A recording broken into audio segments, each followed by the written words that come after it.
नमस्कार दोस्तों, मैं सूर्य प्रकाश शिक्षालय के मंच पे आप सभी लोगों को स्वागत करता हूं। और आज दैनिक घटना चक्र के सीरीज में 25 अगस्त के महत्वपूर्ण घटनाओं एवं समाचारों का विश्लेषण करने के लिए मैं यहां उपस्थित हुआ हूं। तो आज का पहला समाचार जो क्वेश्चन आंसर फॉर्मेट में है, तो हम देखते हैं कि किस देश में गैस पाइपलाइन में विस्फोट से पूरे देश की बिजली व्यवस्था बंद हो गई, यानी पूरी तरह से ब्लैकआउट हो गया। तो वो देश है सीरिया। सीरिया में हम लोग जानते हैं काफ़ी अशांति है अब इस समय, और वहाँ अरब गैस पाइपलाइन में विस्फोट हो गया। अरब गैस पाइपलाइन में विस्फोट हो गया सीरिया में, और इसके वजह से पूरा सीरिया ब्लैकआउट हो गया। पूरे सीरिया की बिजली व्यवस्था ध्वस्त हो गई। और ये जो विस्फोट हुआ था वो सीरिया की राजधानी दमिश्क से उत्तर पश्चिम स्थित क्षेत्र में हुआ था। ये विस्फोट हुआ था, काफ़ी ज़बरदस्त विस्फोट हुआ था। और देखिए दूसरा सवाल है आज का कि किस देश में अगले 3 वर्षों के लिए सैन्य शासन लगा दिया गया है। 3 वर्षों के लिए सैन्य शासन, तो इसका आंसर होगा माली। इसका आंसर हो गया ए, माली में 3 वर्षों के लिए सैन्य शासन लगाया गया है। देखिए माली में अगले 3 वर्षों के लिए सैन्य नेतृत्व वाली योजना स्थापित की गई है, यानी सैनिक वहाँ के सैन्य नेतृत्व में सरकार की स्थापना की जाएगी। अपदस्थ राष्ट्रपति इब्राहिम बाउबकर कीता को रिहा करने पर सैन्य प्रशासन सहमति दे दी है ना। जो वहाँ के अपदस्थ राष्ट्रपति हुए थे कीता, उनको वो गिरफ्तार कर लिए गए थे। कब? तो 19 अगस्त को राष्ट्रपति कीता ने अपने पद से इस्तीफा दे दिया था। 19 अगस्त को राष्ट्रपति कीता ने पद से इस्तीफा दे दिया था और सैन्य प्रशासन ने उसे हिरासत में ले लिया था। देखिए ये क्यों ऐसा हुआ व्यवस्था, तो वहाँ की एक शीर्ष अदालत ने निर्णय दिया था कि वहाँ संसदीय चुनाव हुआ था जिसमें बड़े पैमाने पर धांधली के आरोप थे, और इस आरोप को वहाँ के शीर्ष अदालत ने स्वीकार किया और संसदीय चुनाव के परिणामों को पलटने का निर्णय दिया। इसी के बाद वहाँ जनता का जन आंदोलन शुरू हो गया, जन विद्रोह शुरू हो गया और कीता को इस्तीफा देना पड़ा और उसके बाद उन्हें गिरफ्तार किया गया। परंतु सैन्य अदालत ने, सैन्य जो परिषद है उसने उसको छोड़ने का निर्णय किया है। अब अगला सवाल है कि किस देश में खुदाई के दौरान 1100 वर्ष पुराने सोने के सिक्के मिले हैं। सोने के सिक्के, तो ये है इजराइल में। आंसर सी, इजराइल है ना। इजराइल के अब्बासी खलीफा की अवधि के काल का 425 सोने के सिक्के, शुद्ध 24 कैरेट के सोने के सिक्के मिले हैं। 425 मात्रा में और 24 कैरेट के शुद्ध सोने के सिक्के मिले हैं। ये अब्बासी खलीफा के टाइम, जो कि 800-900 ईस्वी के आसपास था इसका शासनकाल। ठीक है। अगला, चीन ने अपने किस पड़ोसी के सीमावर्ती जिलों में घुसपैठ की है। देखिए अब चीन अपना करामात और शुरू कर रहा है। अब वो नेपाल के भी 7 जिलों में घुसपैठ किया है। नेपाल के 7 जिलों में चीन ने नेपाल के साथ सीमा विवाद कर रहा है और नेपाल के 7 जिलों में घुसपैठ की है ना। यह जो नेपाल का जो जिला है वो सब तिब्बत से सटा हुआ है। तिब्बत से क्षेत्र से सटा हुआ जिला में चीन को भी वहाँ भी विवाद उत्पन्न हो गया है। अगला सवाल, दुनिया का सबसे ऊंचा रेलवे पुल कहाँ बन रहा है। तो ये भारत में बन रहा है। ये भारत में, यहाँ आंसर डी होगा, भारत में। देखिए भारत के जम्मू कश्मीर केंद्र शासित प्रदेश में दुनिया का सबसे ऊंचा रेलवे पुल बन रहा है रियासी जिले में चिनाब नदी पर बनाए जा रहे इस पुल की ऊंचाई 359 मीटर होगी। 359 मीटर होगी और इसकी लंबाई 1.3 किलोमीटर होगी। 1.3 किलोमीटर। इस पुल के बनने से कटरा से श्रीनगर की यात्रा में 5 से 6 घंटे की कमी आएगी। 5 से 6 घंटे की कमी आएगी। और इस पुल को टारगेट रखा गया है 2022 तक पूरा किया। पहले 2021 का टारगेट था, लेकिन इसको बढ़ा करके 2022 कर दिया गया है। ठीक है ना, महत्वपूर्ण है।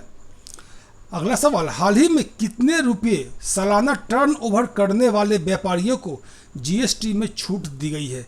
तो ये पहले 20 लाख थी, इसको बढ़ाकर 40 लाख कर दिया गया है ना। 40 लाख तक सालाना टर्न ओवर करने वाले व्यापारियों को अब जीएसटी नहीं देना होगा। क्लियर एकदम। यह वित्त मंत्रालय ने 40 लाख रुपये सालाना टर्न ओवर करने वाले व्यापारियों को जीएसटी से छूट प्रदान कर दी है। इसके अलावा 1.5 करोड़ टर्न ओवर करने वाले व्यापारी भी कंपोजिट स्कीम का फायदा उठा सकते हैं। देखिए कंपोजिट स्कीम में क्या है कि सिर्फ 1% टैक्स देकर वो अपना कारोबार कर सकते हैं। पहले इस स्कीम में 75 लाख रुपए का टर्नओवर था सालाना, जिसको बढ़ाकर अब 1.5 करोड़ कर दिया गया है। 1.5 करोड़ कर दिया है छोटे व्यापारियों को राहत देने के लिए, है ना, टैक्स से। ठीक है, अगला सवाल, हाल ही में किस देश में आईएसआईएस के आतंकवादियों द्वारा विस्फोट किया गया जिससे 14 लोगों की मृत्यु हो गई? तो ये है फिलीपींस में। देखिए, मुस्लिम आतंकवाद हर जगह है ना, और ये आईएसआईएस बहुत पूरे विश्व में ये आतंक फैला रहा है, और इसका एक परिणाम आया फिलीपींस में, जहां वहां एक विस्फोट किया गया जिसमें 14 लोगों की मृत्यु हो गई, और देखिए 75 अन्य लोग घायल भी है ना। और ये जो विस्फोट हुआ था सुलू प्रांत के जोलो शहर में हुआ था, फिलीपींस के सुलू प्रांत के जोलो शहर में हुआ था। ठीक है, इसमें 75 लोग घायल भी हो गए, जिसमें सुरक्षाकर्मी, पुलिसकर्मी, सैन्यकर्मी भी शामिल हैं। ठीक है, अगला सवाल, जॉर्डन के रॉयल इस्लामिक स्ट्रेटेजिक सेंटर द्वारा वर्ष 2020 के 500 प्रभावशाली मुस्लिमों के आंकड़ों की सूची में किस व्यक्ति को the Muslim 500 man of the year पुरस्कार दिया गया? तो यह पुरस्कार इमरान खान को दिया गया है, पाकिस्तान के प्रधानमंत्री इमरान खान को दिया गया है। इमरान खान को मुस्लिम 500 मैन ऑफ द ईयर पुरस्कार प्रदान किया गया है। उन्हें भारत के साथ शांति बनाए रखने के प्रयासों के लिए यह पुरस्कार दिया गया है। अच्छी बात है। चलिए, पाकिस्तान के किस शहर में एक प्राचीन हिंदू मंदिर को ध्वस्त कर दिया गया? तो ये यहाँ आंसर होगा कराची, है ना। कराची में 80 वर्ष पुराने एक हिंदू मंदिर को ध्वस्त कर दिया। कहा जाता है स्वतंत्रता से पहले का यह मंदिर था, और वहाँ की एक शॉपिंग कॉम्प्लेक्स या बिल्डिंग कॉम्प्लेक्स बनाने के उद्देश्य से वहाँ मंदिर और आसपास लगभग 20 हिंदुओं का मकान था, उसको ध्वस्त कर दिया गया है ना। तो यहाँ अल्पसंख्यकों के साथ पाकिस्तान में ज्यादती होती है, इसका एक प्रमाण है। अगला, हाल ही में किस एशियाई क्रिकेट खिलाड़ी को आईसीसी के हॉल ऑफ फेम में शामिल किया गया है? तो इसमें आंसर होगा जहीर अब्बास को, पाकिस्तान के बल्लेबाज जहीर अब्बास को। पाकिस्तान के भूतपूर्व बल्लेबाज जहीर अब्बास को आईसीसी हॉल ऑफ फेम में शामिल किया गया है। इसके अतिरिक्त 2 अन्य खिलाड़ियों को भी हॉल ऑफ फेम में शामिल किया गया इस बार। दक्षिण अफ्रीका के पूर्व खिलाड़ी जैक कालिस को, और महिला ऑस्ट्रेलियाई टीम के पूर्व कप्तान लिसा स्टार्लेकर को भी इसमें शामिल किया गया हॉल ऑफ फेम में। ठीक है, अगला सवाल,